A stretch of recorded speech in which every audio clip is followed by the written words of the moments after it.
What's up everybody, my name's Bryce, aka DubsNotSubs, and welcome back to another video. Today, we're going to be getting back into the manga hauls. I finally have purchased enough manga to warrant one of these videos again.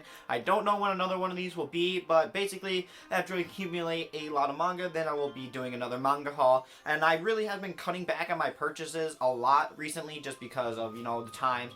Not making a lot of money and, like that. I just want to save with college and stuff like that. But I have a decent amount of manga here, finally, so we're going to get into that. We're going to talk about all the manga I got pretty much between December and February, or January to February. Actually, no, I don't think I did one in December either. For a while. Whatever. It's been a long time. Let's get back into it right now. Before we get into this video, please make sure to like, comment, and subscribe. If you feel that I deserved it, it means a lot and lets me know that you guys enjoy these types of videos. But without further ado, like, comment, subscribe. So, first up, we have a series that technically isn't a new series that I bought, but I put it back in this because I was actually going to sell this series, but then, looking back and remembering the good old days, remembering that kick-ass intro, remembering that great anime that made me want to buy this volumes and all this series, I decided to give it another shot. I just don't know why I really gave up on it, and that is a series called Orient by Tony Valiente, and this is a French series. It's actually really cool. I really like the anime, and I wanted to check out the manga, obviously, because I wasn't sure if the anime was going to continue, but I don't know, I just didn't end up reading it, and I was like, man, I'll probably end up selling this. But then I was like looking back through like all the covers and like all the good art and stuff like that, because it's a very well made series, and from what I've seen, it's very action packed and very much a fun series. But I decided to give it another try. I wanted to give it another fair shot, so I wanted to put it back in the haul because it was originally going to go out, and now it's back. It's like my prodigal son. It's made it back, and my boy is going to get in here. I believe the main character's name is Seth, and is it Seth? Let me check for a second. Hey, it's Seth. I remember. It's been a long time, but man, first off, if you guys have not seen the intro, that made me fall in love with the IL4 Limited Zazabees, my favorite J-Rock band, and that is how I got into it. There's a little fun fact for y'all. But next up, we're going to be getting into my Viz Media stuff, and we are going to be starting off with Bakegaimon, and I'm going to give you guys a little short description because I actually am going to make a video on this very soon. But this is pretty much the first volume of manga, or the first series of manga that I've ever read. And my friend Josh showed me it. It made me fall in love with the manga and fall in love with everything. I read Bakegaimon, then I read Full Metal Alchemist, and then it was One Piece, and that's kind of how it went off and how the order went. But Bakegaimon is, the best way I could describe it is kind of like Pokemon. It's pretty much like Pokemon, but also like kids' death game. It's really cool. It's also kind of funny that I'm getting back into death games, and this is pretty much kind of a death game, but the kids' version, because nobody actually dies. The punishment is pretty much you just forget the memory of being there, which, it's cool, it's dangerous, it's a really fun action-packed series. I really like it. The character is not very, they're not very unique. It's a kid's series, so I'm not expecting it to be something like Vinland Saga, Goodnight Poon Poon, but it's very enjoyable, and it was really nice to go down memory lane, and I'm excited to make a video about that because, God, I love that series. I think it's something special, personally. I think it's really good. But next up, we have volumes 25 and 26 of My Hero Academia, the best Shonen Jump series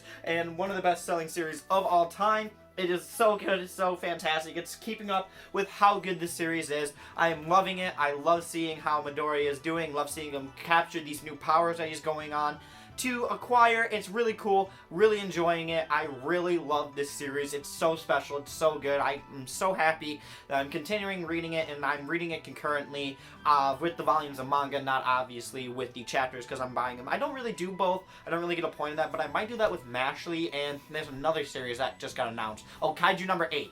That one I probably will be getting in physical version because, God, it's so good. That series is so good. I recommend you guys all to check it out. It's on Manga Plus. If you guys want to read that one for free, you can catch up on the entire series, and it's also available on Shonen Jump too. I forgot about that. It's on both, so either way you want to do it, you can read it and catch up on it. But My Hero Academia, fire series, great series, solid series. You all know it, y'all love it. I don't really get that if you don't. Whatever. Anyway, next up we have Zom 100 Bucket List of the Dead. Now I'm not going to say too much on this because I actually have a review, but you guys can go check that out with the card that is up there. But Zom 100 is basically a zombie apocalypse manga, but with a little twist. This series is more about living in the zombie apocalypse rather than letting it consume you and just trying to survive. It's really cool when he makes this whole bucket list, 100 things he wants to do before he dies. It's really cool. I really love it. It's a very fantastic series. Great art, great great characters. I'm excited to see where it goes. It's so good and unique, and such a refreshing, funny, action-packed series that I can't wait to see how it goes and continues on.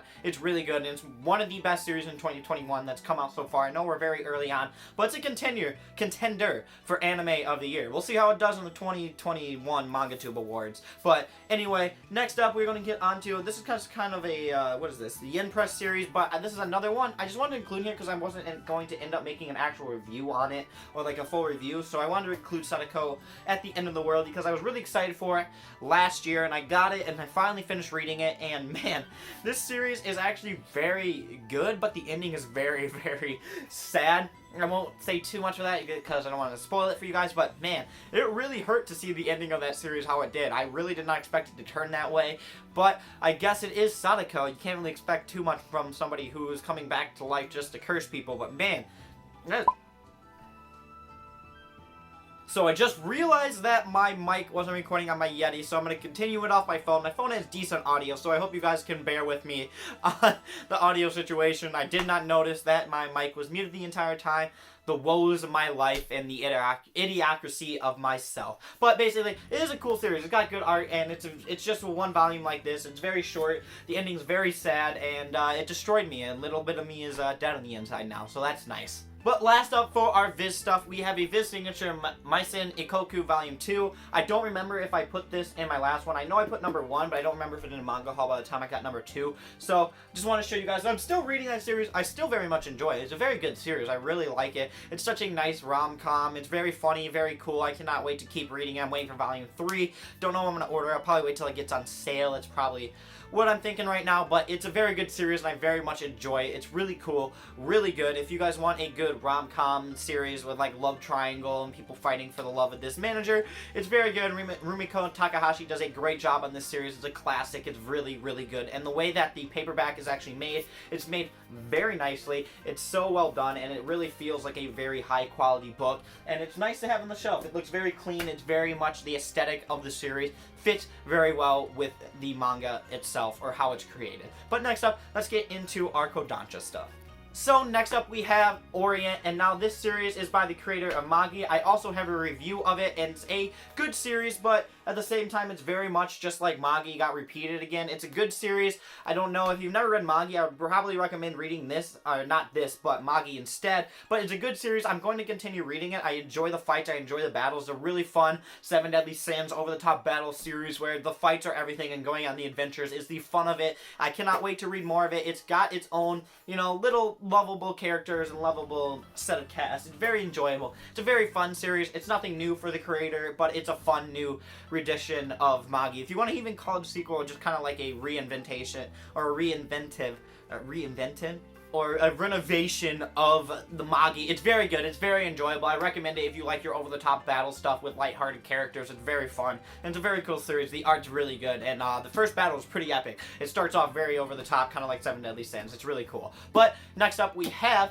Vinland Saga. I finally got number 10. I am loving this series. I love Vinland Saga. Y'all know my opinions on this. If you've seen my channel before, I really like it a lot more after the first whole arc with Askeladd and all them. I think Askeladd carried the series, but not to reiterate all the points I've already previously made. Vinland Saga is staying as strong as it always has. It's so good. The volumes of manga fit so well on my shelf. They look so cool. I love it. I love what Makoto Yukimura, I blanked on his name for like 5 seconds there, but he's done a fantastic job. He creates a fantastic series, and it's very unique, and I love to see where Thorfinn is going, and I'm loving to see this path he's taking, and this really very important path in the road that he's about to take right now within the story is just kept me on hold and kept me like on the edge of my seat ready to see where it's going to happen next. But anyway, last up we have some of the specialty manga that I got for this. So, first off, we have Still in the Wrapping, Good Night Poom Poom number 5. I have 2 more volumes to get, and then I will have the full thing, and then I will be reading the entire thing of Good Night Poom Poom. It's one of those series where I want to read the entire thing at once. I know the series is supposed to be extremely depressing and very sad, but I just want to have the whole thing at once so I can read it, because I'm going to end up wanting to get the entire story as soon as possible, just because it's probably going to be very good as much as it is very heartbreaking and sad and thoughtful. I'm really excited to jump into that world and see what people's thoughts and why people talk so greatly and highly about that series, and I will definitely be making a review once I get that done. And last up we have, it's a little bit heavy, but Last up we have Nausicaa, Valley of the Wind. Now I got this for Christmas. I'm so excited to get this because I had volumes 1 and 2 of like the original single ones, not like these hardcovers because there's only 2 volumes of it.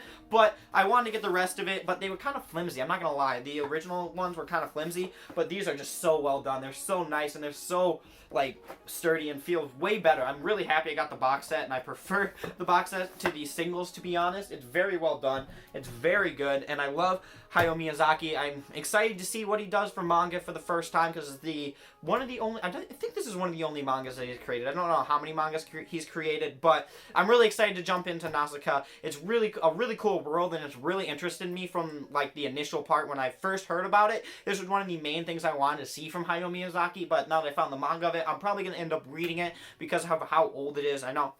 I want to make a video about like dated anime and like judging dated anime of like as not as good as it is, up to date, and that's gonna be a whole thing. And I got a whole series in my mind that I'm going to be trying to run that down with, and I'm working on some stuff, some new creative projects in my mind. But basically, I kind of want to read this just because the old one is kind of dated, you know. It's kind of old, and I don't want to pull it back from how great the story is. And because I believe this was written before the actual anime came out, so I want to read the original one or whatever. And I cannot wait to check it out. It's going to be cool. I'm excited to check it out. But anyway, guys, thank you so much for watching. I appreciate it. Please make sure to like, comment, and subscribe if you feel that I deserve it. It means a lot and lets me know that you guys enjoy this kind of content. But as always, dubs not subs.